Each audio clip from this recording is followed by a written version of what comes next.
It was just part of the game. I think the refs had a lot to do with that. It was a build-up for a couple of years now of them just not protecting, the star player of the WNBA. And the WNBA has been rocked by Sophie Cunningham's shocking admission. Following a startling elbow incident, the unafraid celebrity is revealing the referee's covert motivation in a controversy that is upending the league. Fans are roaring and insiders are reeling from her scathing charges. What actually took place during that tragic play? For what reason are the officials avoiding responsibility? Hold on tight as we delve into this thrilling tale, dissecting Cunningham's startling allegations and the seismic aftermath that might permanently alter the WNBA. The struggle for survival in Indiana. Indiana didn't arrive in Minnesota limping. With a squad so threadbare that it appeared more like a preseason scrimmage than a late-season playoff push, they arrived fuming. There seemed to be a lot of energy in the arena, as though everyone knew this game wouldn't be like the others. The only remaining tactic is survival when you have lost over half of your core rotation before the first tip. Injuries have plagued the current season in a way that seems almost ridiculous. The celebrity who makes headlines everywhere she goes, Caitlin Clark, has been out for weeks with no indication when she will return. Sydney Cousins suffered a torn ACL. Arie McDonald passed away due to a foot fracture. Additionally, Sophie Cunningham's MCL injury prematurely ended her campaign. Then, only hours before the game, Chloe BBY was ruled out due to a knee injury. The idea that this team was disintegrating daily was only heightened by what was intended to be preventative seriousness. The thing about basketball, though, is this. It doesn't end with pity. The demands only increase as the roster gets thinner. Once assigned primarily to score goals, Kelsey Mitchell unexpectedly took on the duties of floor general, leader, and scorer, becoming the beating center of every possession.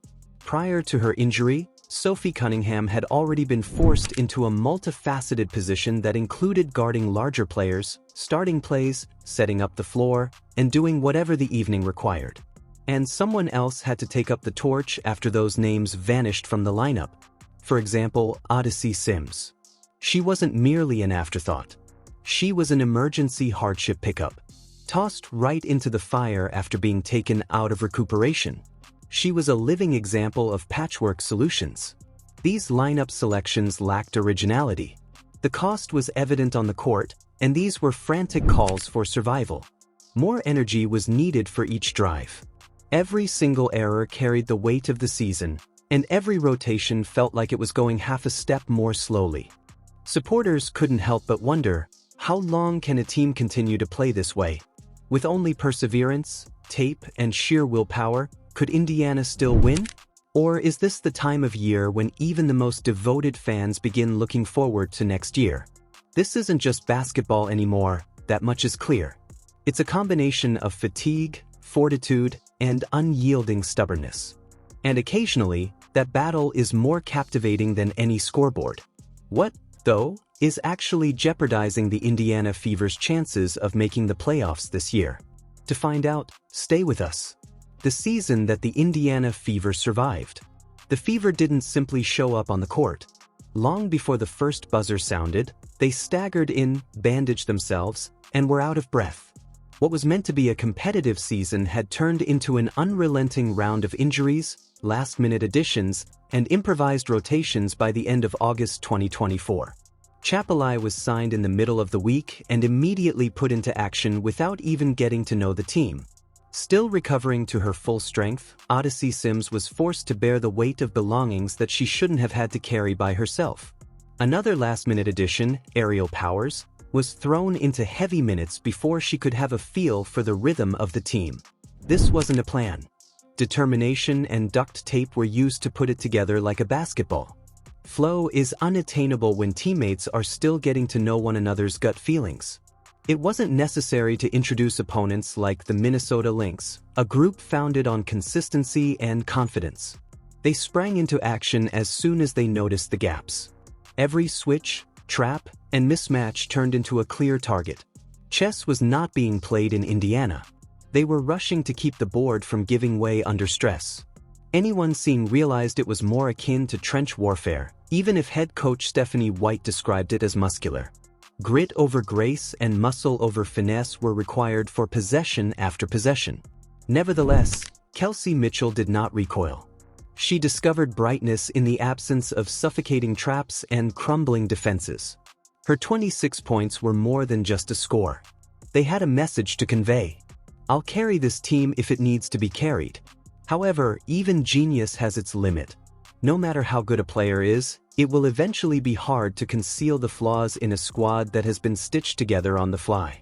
The drama is only heightened by the conjecture. Supporters are questioning if Sophie Cunningham, a player renowned for her brains, tenacity, and adaptability, might have made the difference. Would she have relieved Mitchell of some of the load by being on the wing? Could one of the numerous holes in Indiana's sinking ship have been filled by her enthusiasm and court vision? All of these inquiries are rife with speculation and what-if scenarios. They feel louder than ever, though, in a season this harsh. If things continue this way, Indiana's roster by the end of the season might not resemble the one that started months ago. Even the substitutes who signed hardship agreements are currently dealing with their own injuries. It almost seems understatement to call it a season from hell. Then there are the disputes around the officiating, adding petrol to a fire that is already on fire. Nevertheless, one reality endures: the fight against fever. And occasionally, in a season this tumultuous, that conflict turns into the story's most interesting element. However, what occurs when a difficult play causes commotion and controversy? Keep an eye out. When challenging play takes a different form. Here is the order. Sophie Cunningham is stuck doing what coaches want her to do. No shortcuts, calm hands, and disciplined defense. Then, in an instant, Sophie's face is struck by Kayla McBride's elbow as she swings through. Here, we're not discussing incidental brush. There was head contact here. Clearly and loudly. Sophie falls heavily. The audience lets out a gasp. Everyone anticipates that the whistle will sound to halt play, request a review, and demand accountability. Rather, Sophie is the target of the whistle. In some way, the defender who took the elbow turned out to be at fault. The Fever bench went cold. Cunningham made no arguments. She merely scowled. That icy, blazing gaze that is more powerful than words. The call itself was nearly as bad as what transpired next. Although a review was conducted, the change seemed hesitant, as if the officials were acknowledging their error without taking full responsibility for McBride's actions. Indiana was still hit with the penalty. Even though Sophie required time to recuperate after the blow, the Fever was punished. Suffering without defense, punishment without fairness. It wasn't simply a poor moment, either. It was the type of pivotal moment that throws a team off balance, tilts the playing field, and practically eliminates an uphill struggle. Fans also weren't silent about it. Not simply because of this play, but also because the entire scene seemed like a script that fans had seen far too frequently. Social media exploded. It is difficult to overlook the pattern. Players from Indiana are struck, pushed, or absorb contact after hitting the deck. However, it appears that the whistle is bent in the opposite direction. The constancy of it hurts, whether you call it bias or perception. And those missed whistles are more than just lost property when half of your roster is already out of commission due to injuries. They come with additional hazards. Accumulating injuries one after the other. That is the price that Indiana cannot bear. The issue is not physicality. Everyone is aware that basketball at the postseason level may be difficult, but that is precisely why officiating is meant to be in place in order to distinguish between tough and careless play. The guardrails appeared to be optional this evening. Lighter bumps on the other end caused fouls, while Fever guards suffered blow after blow without whistles. Stephanie White, the head coach, was tactful in implying that the game's name varied based on the jersey. She didn't have to continue. The movie was self-evident. Furthermore, Sophie Cunningham wasn't only shaken by McBride's elbow. It came to represent a greater annoyance. The incident that made Indiana and their supporters question whether the battle is still being fought on an equitable playing field. However, what if the entire game is turned upside down by a single elbow? To find out, keep your eyes fixed to your screen. When an elbow alters the outcome of a game, Kayla McBride, who scored 13 points, elbowed Sophie Cunningham. Sophie Cunningham is guilty. What started out as a typical Indiana night swiftly evolved into a scenario that resembled a scene taken from a nightclub brawl more than basketball. Sophie took delight in the little, steady details, clean cuts, astute defense, and ability to subtly alter the course of a game. She also recorded career-high minutes under pressure. It was a new type of indignation to witness her stumble out of contact and then watch the playback reduce the encounter to a minor incidental tangle. The team felt that they were being ignored as a result of that injustice, which sliced at them like a cold blade.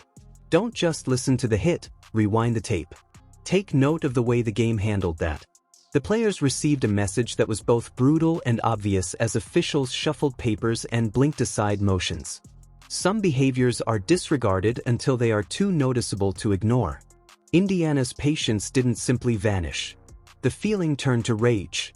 Following the final buzzer, players started to shout in short bursts, demanding justice, accountability, and the fundamental responsibility to safeguard the bodies that enable the sport. This isn't a request for assistance. It is a request for uniformity.